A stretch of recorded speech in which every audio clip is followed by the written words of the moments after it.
Student, welcome back to the class of science. I am Asifa Jameel. Last class हम लोग class 10 का chemistry का first chapter हम लोग स्टार्ट किए थे, that is chemical reaction and equation, जिसमें हम लोग पढ़ लिए थे chemical reaction. Clear? Chemical reaction हम लोग पढ़ लिए थे, उसमें फिजिकल चेंज, केमिकल चेंज के बाद हम लोग केमिकल रिएक्शन पढ़ लिए थे। आज हम लोग स्टार्ट करेंगे chemical equation. Chemical equation start करने से पहले हम लोग जो केमिकल रिएक्शन जो पढ़े थे, केमिकल रिएक्शन को हम लोग दो तरीके से लिख सकते हैं। क्लियर? एक हम लोग लिखते हैं इन वर्ड, एक हम लोग लिखते हैं इन सिंबॉलिक फॉर्म। क्लियर? तो केमिकल रिएक्शन को हम लोग दो तरीके से लिख सकते हैं। समझ में आया? पहला क्या हो गया इन वर्ड, दूसरा क्या हो गया इन सिंबॉलिक फॉर्म। सिंबॉलिक या फॉर्मूलाई, अगर जिस रिएक्शन को सिंबॉलिक फॉर्म में लिखते हैं उसी को हम लोग क्या बोलते हैं? Chemical equation. क्लियर? तो पहले आप लिखो, हम लोग लिखो। सबसे पहले there are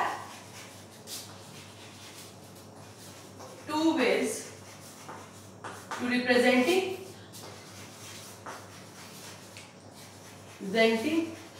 chemical reaction, representing chemical reaction. Chemical reaction हम लोग सबसे पहले केमिकल रिएक्शन को दो तरीके से रिप्रेजेंट करते हैं। पहला क्या होता है इन वर्ड फॉर्म। इन वर्ड फॉर्म पहला क्या हो गया इन वर्ड फॉर्म। वर्ड फॉर्म में कैसे हो गया? हम लोग पहला जो रिएक्शन लिए थे वो हम लोग मैग्नीशियम रिबन को बर्न किए थे in the presence of air. तो उसको हम लोग क्या लिखते हैं? हम लोग उस इक्वेशन को अगर हम लोग वर्ड के फॉर्म में लिख दिए, दैट इज, इसका एग्जांपल क्या हो जाएगा? Magnesium ribbon. अच्छा, दूसरा एग्जांपल ले लो, उससे बेस्ट होगा। दूसरा एग्जांपल ले लो, कोई मेटल ले लो, उसको एसिड के साथ रिएक्ट करवा दो। जैसे हम लोग ले लेते हैं जिंक लिख ले, देखो लिखते हैं zinc react with sulphuric acid. क्या लिखते हैं? Sulphuric acid. सल्फ्यूरिक एसिड क्या बनेगा? बोलो। Zinc sulphate. क्या बनेगा? जिंक सल्फेट बनेगा ना। सल्फ्यूरिक एसिड क्या होता है? H2SO4, और ये क्या होता है? Zn। तो क्या बनेगा? ZnSO4। और कौन सा गैस रिलीज करेगा? Hydrogen gas. Hydrogen gas. Clear?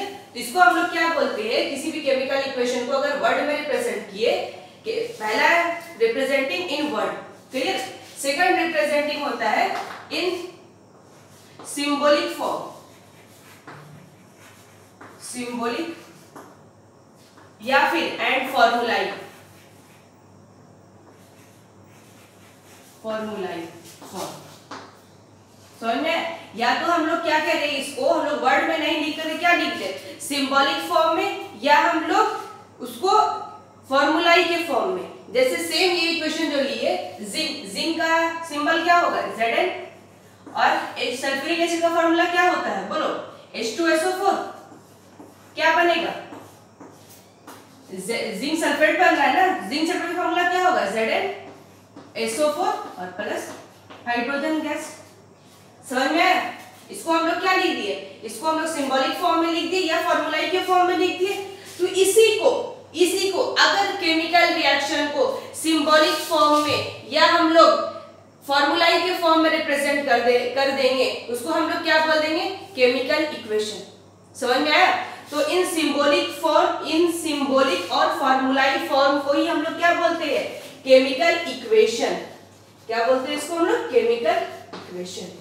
याद रखना। समझ में आया?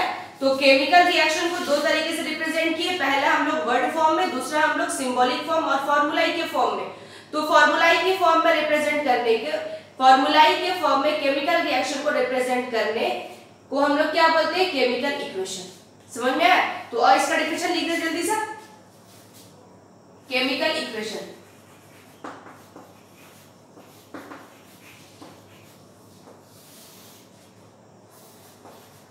representing chemical reaction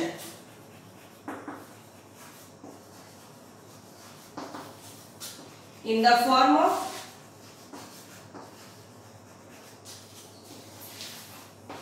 सिंबल और नहीं लिखो, एंड लिख दो, एंड फॉर्मूलाई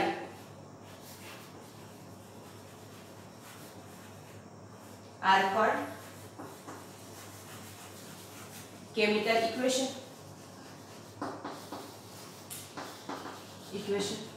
ये बात समझ में आया? केमिकल इक्वेशन किसको बोलते हैं? केमिकल रिएक्शन का दूसरा फॉर्म यानी सिंबॉलिक फॉर्म में जो रिप्रेजेंट करेंगे उसे क्या बोल देंगे? Chemical equation.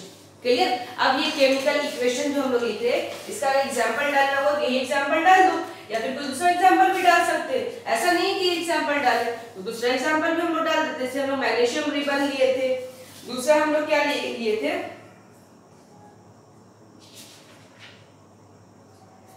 दूसरा अगर हम लोग ले लेते हैं जिंक और hydrochloric acid in the form of symbol and formulae of different reaction में लिख सकते हैं। समझ में? of different reactant and product are called chemical equation। यहाँ पे थोड़ा सा लेना formulae different reaction और क्या बोल सकते हैं हम लोग इसको? अगर थोड़ा सा और अच्छी से लैंग्वेज में अगर लिखना होगा तो इसको लैंग्वेज में क्या करना है, यहाँ पर थोड़ा सा और ऐड कर लेना of different reactant and product. यहाँ पे थोड़ा सा ऐड कर लेना। क्या ऐड करना?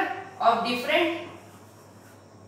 अच्छा यहाँ पे हम लिख दे रहे साफ करके ऑफ डिफरेंट, थोड़ा सा क्योंकि एग्जाम में आएगा ना, बोर्ड एग्जाम में थोड़ा सा स्टैंडर्ड लिखना पड़ता है। इन द फॉर्म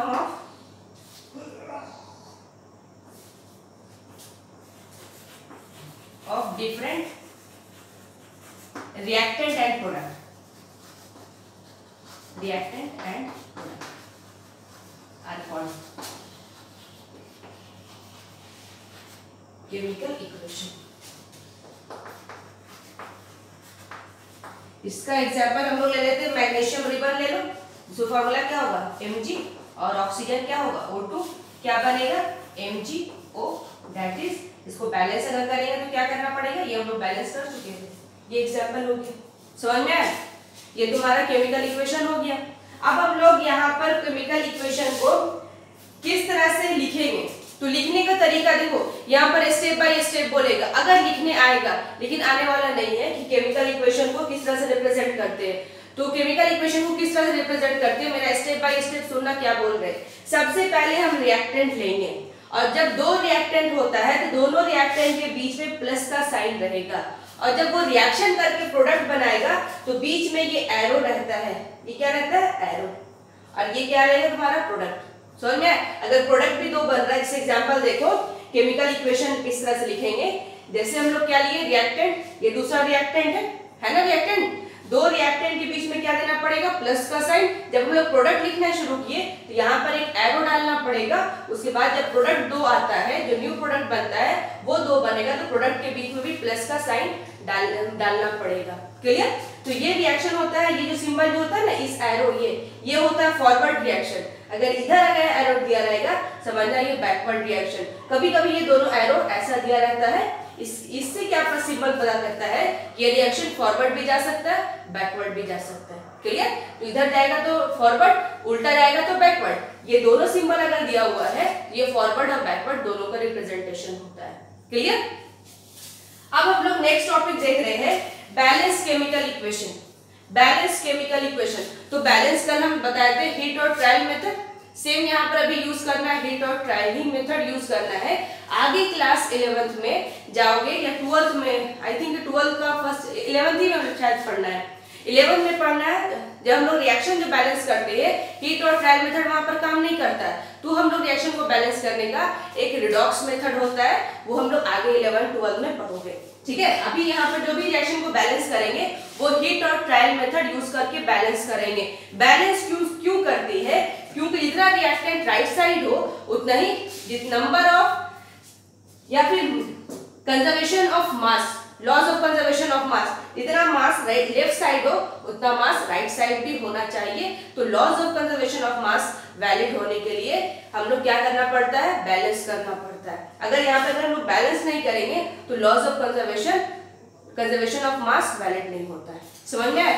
तो यहाँ पर हम लोग स्टेप बाय स्टेप नहीं पढ़ेंगे, सिंपल हम क्वेश्चन पर हाथ कि इसको बैलेंस कैसे करते हैं, क्वेश्चन दिया रहेगा, लिखेगा राइट बैलेंस दिस इक्वेशन, समझ में, या इसको इस बैलेंस अनबैलेंस को हम लोग ये जो इस तरह का फॉर्म बना हुआ है इसको हम स्केलेटल भी बोलते हैं, समझ में आया।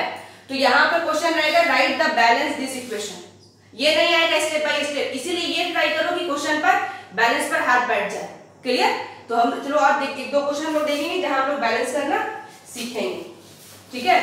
तो और हम लोग बैलेंस करना सीखते हैं। ये क्या हो जाएगा, बैलेंस केमिकल इक्वेशन का अगर बैलेंस केमिकल इक्वेशन का अगर लिखने आएगा उसका क्या बोलेंगे, सेम देखो, an equation with the number of atoms of each elements equal on both side, यानी सेम नंबर ऑफ एटम दोनों साइड होना चाहिए। अगर सेम नंबर ऑफ एटम अगर दोनों तरफ है तो क्या बोलेंगे उस इक्वेशन को, बैलेंस केमिकल इक्वेशन, समझ में। अगर अनइक्वल है दैट इज अनइक्वल तो क्या बोलेंगे उसको, अनबैलेंस्ड केमिकल इक्वेशन, क्लियर। तो हम लोग बैलेंसिंग करना सीखेंगे, इस मेथड को क्या बोलते हैं, हिट एंड ट्रायल मेथड, समझ में आया। तो हम लोग एक दो एग्जांपल लेकर के सीखेंगे किस तरह से हम लोग बैलेंस करते हैं। तो पहला ले रहे हैं हम लोग सिंपल ले लेते हैं, पहले ही जिंक और प्लस इसको सल्फ्यूरिक एसिड से रिएक्ट करवाते हैं, H2SO4, ये क्या बनेगा ZnSO4 और प्लस H2 गैस रिलीज करेगा, क्लियर। पहले ये लिख रहे, बैलेंस करेंगे इसको भी हम लोग। सेकंड हम लोग ले लेते हैं एग्जांपल, सेकंड एग्जांपल अगर हम लोग ले लेते हैं potassium chlorate, potassium chlorate KClO3, याद रखना ये एग्जाम में पूछेगा, पोटेशियम क्लोरेट, पोटेशियम क्लोरेट को जब हम लोग हीट करेंगे, पोटेशियम क्लोरेट को जब हम लोग हीट करते हैं तो ये क्या मिलेगा हम लोग को, पोटेशियम क्लोराइड, क्या मिलेगा, हीट करेंगे, हीट का सिंबल है, क्या मिलेगा हम लोग को, potassium chloride plus O2 gas, clear. दूसरा लिए तीसरा हम लोग ले लेते हैं, तीसरा हम लोग एग्जांपल अगर इसका लेते हैं, आयरन को स्टीम के साथ, आयरन को जब स्टीम के साथ करवाते हैं, आयरन को स्टीम के साथ, आयरन मींस Fe, स्टीम के साथ H2O, यहां पर हम स्टीम लिखे हैं, ये तुम्हारा बनाएगा Fe3O4, अभी हम बताएंगे इसके बारे में, Fe3O4 बनाएगा, क्या बनाएगा, Fe3O4 बनाएगा और H2 गैस रिलीज करेगा। इसका नाम याद रखना, ठीक है। इसको हम लोग बोलते हैं मैग्नीशियम, इसको हम लोग क्या बोलते हैं, मैग्नेटिक ऑक्साइड, क्या बोलते हैं इसको, magnetic oxide of iron, magnetic oxide of iron, इसको याद रखना क्योंकि यहाँ पर अभी हम लिख रहे हैं, यहाँ पर आयरन का जो है, आयरन की वैलेंसी क्या होती है, +2 भी रहता है +3 भी रहता है। अगर आयरन की वैलेंसी +2 होता है तो क्या बोलते हैं, फेरस, अगर +3 होता है तो क्या बोलते हैं, फेरिक। और जब रस्टिंग होता है तो आयरन +2 में रस्टिंग नहीं होता है, किस में रस्टिंग होता है, आयरन +3 के फॉर्म में होता है, उसमें रस्टिंग होता है, क्लियर। तो यहाँ पर अगर हम लोग मान लो कि ये Fe+2 होता है, इसको क्या बोलते हैं, फेरस, क्या बोलते हैं, फेरस। अगर +2 वैलेंसी है इसको हम लोग क्या बोलते हैं, फेरस। या सिंपल अगर लैंग्वेज लिखते हैं तो लिखते हैं हम ऐसे, आयरन 2 लिखना पड़ता है, क्या लिखना पड़ता है, आयरन सेकंड, ऐसा लिखना पड़ेगा, समझ में आया। अगर इसकी वैलेंसी +3 होगी, Fe+3, तो इसका नाम क्या होगा, फेरिक, क्या होता है, फेरिक। तो यहाँ पर अगर लिखना, रिएक्शन लिखना होता है तो बगल में लिखना पड़ता है आयरन 3, समझ में आया। तो अगर मान लो कि अगर यहाँ ऑक्सीजन के साथ अगर रिएक्ट किया फेरस तो क्या प्रोडक्ट बनेगा, बोलो। आयरन अगर ऑक्सीजन के साथ रिएक्ट करेगा, ऑक्सीजन की वैलेंसी कितनी होती है, -2 होता है, इट 2 होता है, तो इसकी वैलेंसी भी 2 और आयरन की ऑक्सीजन की वैलेंसी भी 2, तो क्या हो जाएगा, FeO, क्या हो जाएगा, Fe, इसकी वैलेंसी +2 और ऑक्सीजन क्या रहता है, -2, ये इधर आएगा, ये इधर आएगा, 2 को तो हम लोग बाहर कॉमन निकाल लेते हैं, तो क्या बन जाएगा, FeO। इसको हम लोग क्या बोलते हैं, फेरस ऑक्साइड, क्या बोलते हैं इसको हम लोग, फेरस ऑक्साइड। इस सब चीज को याद रखना, इसीलिए हम लिख रहे हैं साइड में, फेरस ऑक्साइड। यहाँ पर तुम्हारा क्या बनेगा, Fe+3 होगा और ऑक्सीजन के साथ रिएक्ट करता है, ठीक है। तो ये क्या बनेगा, बोलो, Fe2O3, तो इसको हम लोग क्या बोलेंगे, ferrous oxide, sorry ferric oxide, क्या बोलेंगे इसको हम लोग, फेरिक ऑक्साइड। और रस्टिंग होने के बाद जो प्रोडक्ट मिलता है ना, आयरन में जब रस्टिंग होता है तो जो प्रोडक्ट मिलता है, जो हम लोग क्या मिलता है उसको पाउडर के फॉर्म में, वो ये सब्सटेंस होता है, फेरिक ऑक्साइड रहता है। समझ आया? तो यहाँ पर ये तुम्हारा FeO जो है ferrous oxide, Fe2O3 ferric oxide. अब ये क्या है, Fe3O4, इसको हम लोग बोलते हैं मैग्नेटिक ऑक्साइड ऑफ आयरन। ये है मिक्स्ड फेरस, फेरिक और फेरस का दोनों का क्या होता है, मिक्स्ड ऑक्साइड होता है। जब दोनों को कंबाइन करेंगे ना, Fe फेरस ऑक्साइड और plus ferric oxide, ferric oxide, तब हम लोग को क्या मिलेगा, Fe3O4 मिलता है। इसी का नाम होता है, क्या नाम होता है, मैग्नेटिक ऑक्साइड ऑफ आयरन। समझ में आया? इसको हम लोग मिक्स्ड आयरन भी बोलते हैं। क्या बोलते हैं इसको, मिक्स्ड आयरन। क्यों मिक्स्ड आयरन बोलते हैं, क्योंकि ये फेरस और फेरिक का कॉम्बिनेशन है। समझ में आया? इसलिए यहाँ पर एग्जांपल दिए, एक दो एग्जांपल और ले लो, एक और एग्जांपल ले लो। नेक्स्ट एग्जांपल हम लोग ले लेते हैं मीथेन ले लेते हैं। क्या लेते हैं हम लोग, मीथेन। मीथेन को हम लोग क्या करते हैं, ऑक्सीजन के प्रेजेंस में हीट करते हैं। मीथेन पढ़ते हुए आए हैं, क्या होता है, CH4 और ऑक्सीजन के प्रेजेंस में हीट करते हैं। ये नहीं समझ में आ रहा है मीथेन, तो ये हम लोग आगे चैप्टर में पढ़ना है। क्लियर? कार्बोनेट्स कंपाउंड में ये पढ़ेंगे।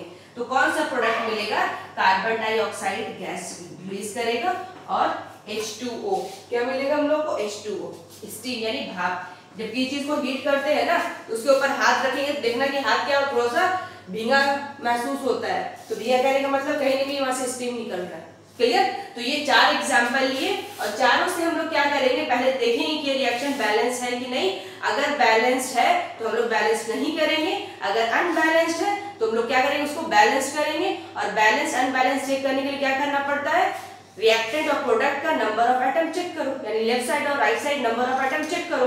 तो और हम लोग चेक करते हैं पहला, यहाँ पर देखो हीट और ट्रायल मेथड, समझ में, हीट और ट्रायल मेथड, ट्राई करो, हीट करो और ट्राई करो। तो यहाँ पर क्या है, देखो जिंक, एक जिंक है, जो भी बैलेंस करते हैं वो आगे बैलेंस करते हैं, इधर बैलेंस नहीं करना, ये इसका वैलेंसी सिंबल बताता है। समझ में आया? तो यहाँ पर जिंक कितना है, एक जिंक है। यहाँ देखो कितना है नंबर ऑफ जिंक, एक जिंक है। यहाँ सल्फेट या फिर सल्फेट को छोड़ो, यहाँ पर सल्फर कितना है, एक। यहाँ पर देखो सल्फर कितना है, एक। और यहाँ पर ऑक्सीजन कितना है, 4। यहाँ पर देखो ऑक्सीजन कितना है, 4। Hydrogen 2, hydrogen 2। समझ आया? यहाँ पर जिंक 1, जिंक 1, सल्फेट SO4, यहाँ पर भी देखो सल्फेट 1 H2 और यहाँ पर भी देखो H2। तो ये क्या है, नंबर ऑफ एटम जितना राइट साइड है उतना ही लेफ्ट साइड है। अगर इसको बैलेंस इधर इस तरह से करके देखोगे, ये खाली टाइम किल होगा, एक बार हाथ बैठ गया ना फिर क्लियर हो जाता है। तो ये रिएक्टेंट साइड लिखो, 4 बॉक्स देना पड़ेगा ना, क्योंकि लिखना पड़ेगा हमको। जिंक है, हाइड्रोजन है, सल्फर है और ऑक्सीजन है, तो लिखना पड़ेगा ये रिएक्टेंट साइड, ये रिएक्टेंट है और ये तुम्हारा प्रोडक्ट है, प्रोडक्ट है। तो रिएक्टेंट में क्या है, जिंक कितना है, जिंक है, सल्फर है, ठीक है। सेम यहां पर भी क्या मिलेगा, जिंक है, सल्फर है, हाइड्रोजन है, ऑक्सीजन है। सो ये रिएक्टेंट साइड होगी इतना, ठीक है। अब इसको इधर एक लाइन और खींचना, फिर प्रोडक्ट चेक करना। तो रिएक्टेंट में जिंक 1 है, प्रोडक्ट में भी जिंक 1 है, तो लिखना पड़ेगा। ये सिर्फ टाइम लगता है इसमें, ये हम लोग काम नहीं आएगा, क्योंकि इतना टाइम नहीं मिलेगा। क्वेश्चन 1 नंबर से 2 नंबर का पूछता है, उतना टाइम नहीं कि उसको इतना बैलेंस करके सीखे। बस एक बार अगर हाथ बैठ गया, क्वेश्चन पर हाथ बैठ जाएगा, 10 से 20 क्वेश्चन करो, हाथ 100% बैठ जाता है। क्लियर? तो पहले इसको करना, सिर्फ टाइम वेस्ट होगा। हाँ, सेकंड देखो, ये तो रिएक्शन क्या है, बैलेंस रिएक्शन, यहाँ पर लिख लो balance reaction, sorry balance equation है ये। हाँ, सेकंड देखो, यहाँ पर देखो पोटेशियम 1 है, यहाँ पे पोटेशियम क्या है, 1 है, क्लोरीन 1 है, क्लोरीन 1 है। यहाँ पर ऑक्सीजन 3 है, यहाँ पर ऑक्सीजन 2 है, ऑक्सीजन 3 है, ऑक्सीजन 2 है। तो हम लोग क्या करना पड़ेगा, 6 लगाना पड़ेगा ना, 2 तरफ ऑक्सीजन। यहाँ पर ऑक्सीजन 2 है, यहाँ पर ऑक्सीजन 3 है, तो यहाँ पर हम लोग +1 नहीं कर सकते, यहाँ पर 1 भी लगाएंगे तो फिर भी ऑक्सीजन क्या होता है 2 ही रहेगा। हम लोग क्या करेंगे 2 से अगर मल्टीप्लाई करेंगे तो यहाँ तो 4 हो जाएगा, लेकिन यहाँ पर 4 नहीं हो पाएगा, तो दोनों में क्या होगा 6 आ सकता है, क्योंकि 2 के टेबल में भी 6 आ रहा है और 3 के टेबल में भी 6 आ रहा है, तो हम लोग 6 ला सकते हैं। तो यहाँ पर 2 ऑक्सीजन है, तो हम लोग क्या करो यहाँ पर 3 से मल्टीप्लाई करो, तो 3 से जैसे ही मल्टीप्लाई किए यहाँ पर ऑक्सीजन क्या हो गया 6 हो गया, और यहाँ पर ऑक्सीजन कितना है 3 ऑक्सीजन है, तो क्या करना पड़ेगा आगे 2 से मल्टीप्लाई करना पड़ेगा। ऑक्सीजन तो देखो 6 हो गया, जैसे ही 2 से मल्टीप्लाई किए पोटेशियम भी 2 हो गया, क्लोरीन भी 2 हो गया, लेकिन राइट साइड देखो पोटेशियम 1 है, क्लोरीन 1 है, तो यहाँ पर भी क्या लगाना पड़ेगा 2। अब देखो रिएक्शन बैलेंस, समझ में आया, ये रिएक्शन क्या हो गया बैलेंस हो गया, क्लियर। अब नेक्स्ट देखो, नेक्स्ट देखेंगे यहाँ पर आयरन क्या है 1 है, यहाँ पर आयरन कितना है 3 है, तो यहाँ पर अगर हम लोग मान लो कि आयरन यहाँ पर 3 किए, अब आओ ऑक्सीजन पे बात करो, ऑक्सीजन कितना है यहाँ पर, ऑक्सीजन यहाँ पर कितना है 4 है ऑक्सीजन, तो जैसे ही अगर हम लोग यहाँ पर ऑक्सीजन यहाँ पर 1 है, तो क्या करना पड़ेगा हाइड्रोजन नहीं चेक कर रहे, ऑक्सीजन चेक कर रहे, तो हम क्या किए यहाँ पर 4 लगा दिए, ऑक्सीजन 4 हो गया, और जैसे ही ऑक्सीजन 4 हो गया, लेकिन हाइड्रोजन क्या हो गया, देखो हाइड्रोजन क्या हो गया 8 हो गया, और यहाँ पर हाइड्रोजन क्या है 2 है, तो क्या करना पड़ेगा 4 से मल्टीप्लाई करना पड़ेगा, 4 × 2 8, समझ में आया। अब इसके बाद लास्ट हम लोग देखते हैं, ये देखो लास्ट यहाँ पर कार्बन क्या है 1 कार्बन है और हाइड्रोजन 4 है, यहाँ पर हाइड्रोजन कितना है 2 है हाइड्रोजन, तो जैसे ही हम यहाँ पर 2 से मल्टीप्लाई किए, यहाँ पर हाइड्रोजन 2 है, यहाँ पर हम 2 से मल्टीप्लाई किया, हाइड्रोजन क्या हो गया 4 हो गया, यहाँ पर हाइड्रोजन 4 था। ऑक्सीजन की अगर हम लोग बात करेंगे तो ऑक्सीजन यहाँ पर देखो 2 यहाँ पर है, 1 2 यहाँ पर है, ऑक्सीजन 2 यहाँ पर है और 2 यहाँ पर 1 नहीं है, ये जो है 2 मल्टीप्लाई है, पूरे में मल्टीप्लाई है, तो ऑक्सीजन भी 2 है यहाँ पर, तो 2 ऑक्सीजन यहाँ पर है और 2 ऑक्सीजन यहाँ पर है, रिएक्टेंट साइड 4 ऑक्सीजन है, क्या सॉरी प्रोडक्ट साइड 4 ऑक्सीजन है, रिएक्टेंट साइड कितना ऑक्सीजन है सिर्फ 2 ऑक्सीजन है, तो क्या करना पड़ेगा 2 से मल्टीप्लाई करना पड़ेगा। अब देखो बैलेंस हो गया, समझ आया। तो इस तरह से 5-6 क्वेश्चन हम लिख दे रहे हैं, जिसको बैलेंस खुद से कर करके देखना कि बैलेंस हुआ कि नहीं, ठीक है, क्योंकि जब तक बैलेंस करने स्टेप बाय स्टेप कितना याद रखोगे, याद नहीं होता है जब तक हाथ नहीं बैठे, समझ में। इसलिए हम 10 क्वेश्चन मिनिमम लिख दे रहे हैं यहाँ पर, इसको बैलेंस कर करके देखना और मिलाना, समझ में। अगर बैलेंस हो गया तो ठीक, नहीं तो फिर हम उस कमेंट बॉक्स में कमेंट करना, उसको हम लोग नेक्स्ट क्लास में डिस्कस करेंगे, ठीक है।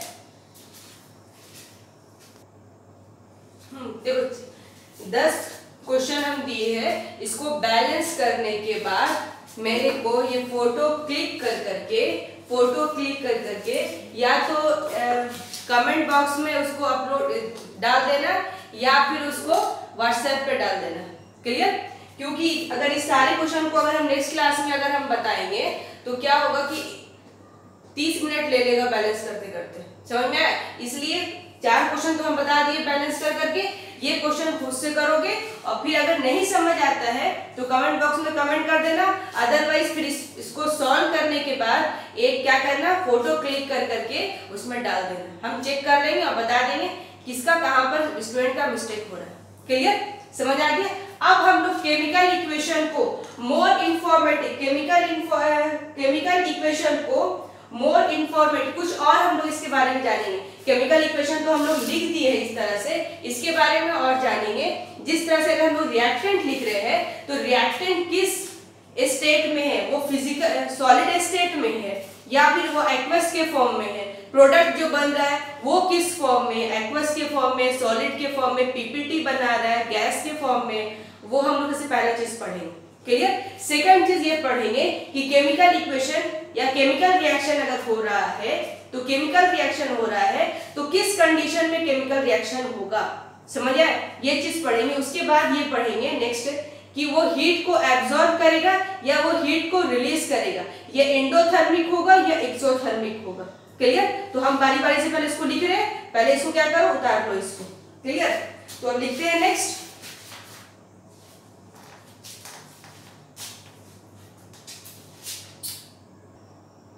हाँ देखो केमिकल इक्वेशन मोर इंफॉर्मेटिव, यानी केमिकल इक्वेशन लिखने में और क्या क्या लिखना पड़ेगा, ठीक है। तो केमिकल इक्वेशन लिखने से पहले हमको क्या लिखना पड़ेगा, physical state of reactant and product. सबसे पहले ये है कि जब रिएक्टेंट और प्रोडक्ट हम लिखने जा रहे हैं तो क्या लिखना पड़ेगा, उसका फिजिकल स्टेट हमको बगल में लिखना पड़ेगा। फिजिकल स्टेट कहने का मतलब है कि रिएक्टेंट ये सॉलिड के फॉर्म में ले रहे, एक्वस के फॉर्म में ले रहे, या गैस के फॉर्म में ले रहे। क्लियर। तो इसका एग्जांपल हम यहाँ पर लिखे, जिंक को जब सल्फ्यूरिक एसिड के साथ रिएक्ट कर रहा है तो जिंक सल्फेट बना प्लस H2 बना, ठीक है। तो ये तुम्हारा क्या बनेगा, जिंक जो ले रहे हैं, जिंक हम लोग सॉलिड के फॉर्म में लेते हैं, इसीलिए बगल में छोटा सा S लिखना पड़ेगा। सॉलिड का फॉर्म रहेगा तो S लिखना पड़ेगा। और यहाँ पर जो H2SO4 ले रहे हैं ये एक्वस ले रहे हैं। क्या ले रहे हैं हम लोग, एक्वस के फॉर्म में ले रहे हैं। एक्वस कहने का मतलब है कि वो तुम्हारा एक्वस कहने का ये मतलब है कि उसमें क्या हो,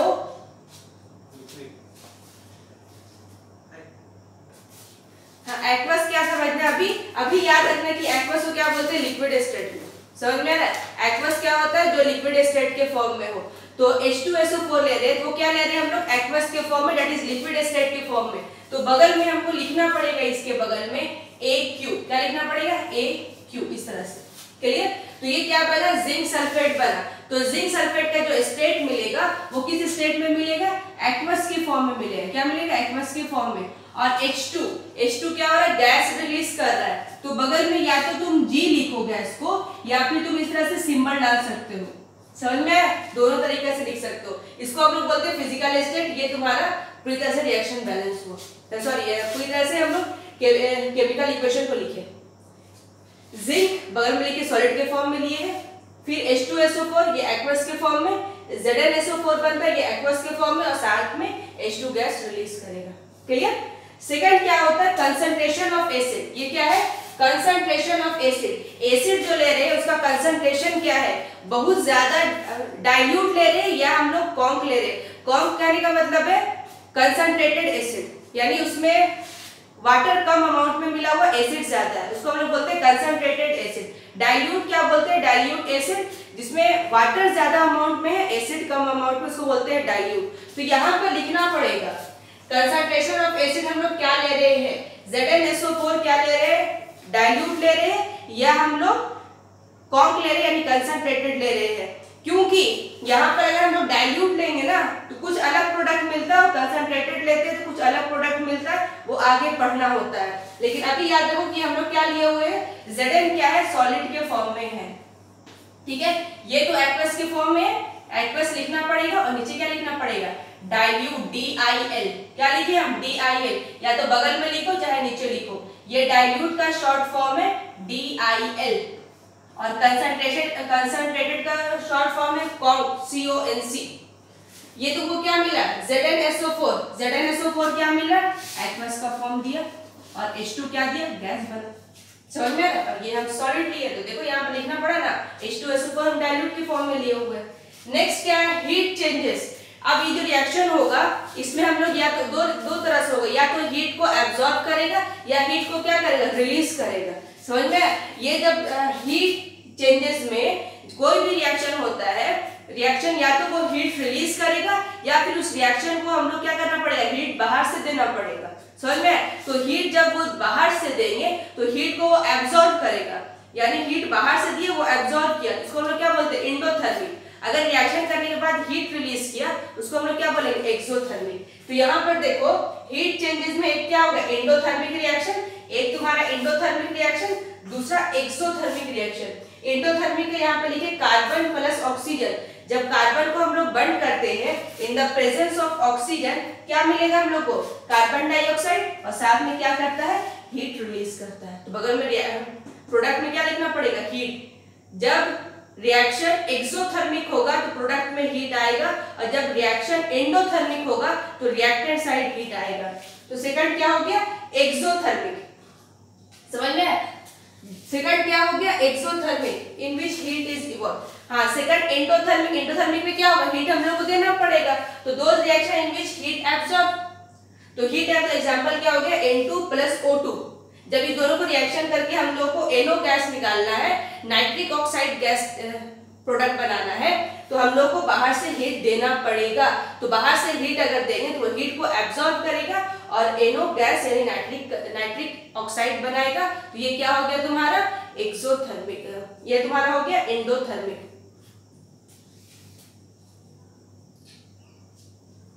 अब नेक्स्ट अगर हम लोग देखते हैं condition in which reaction take place.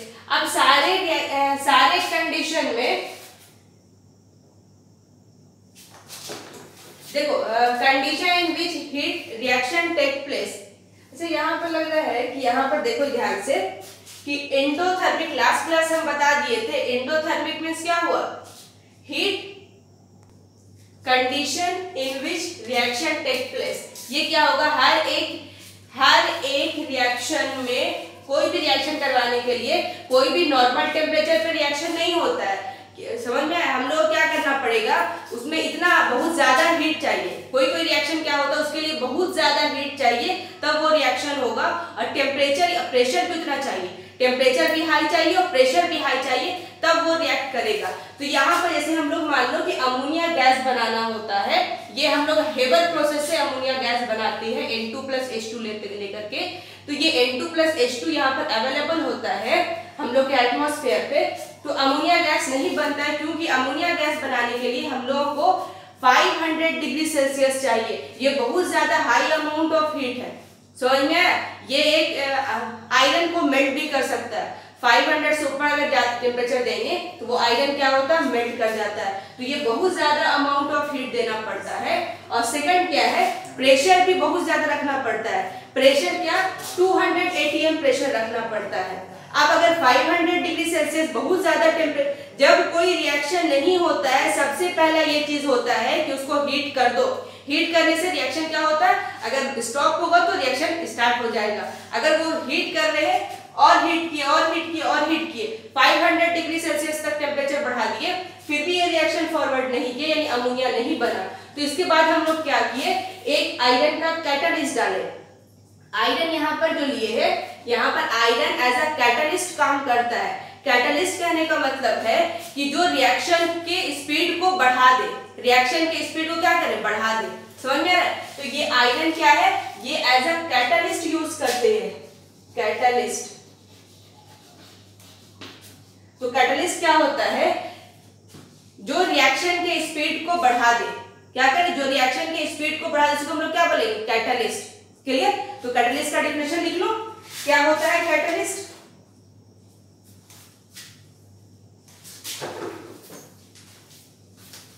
लिखो कैटलिस्ट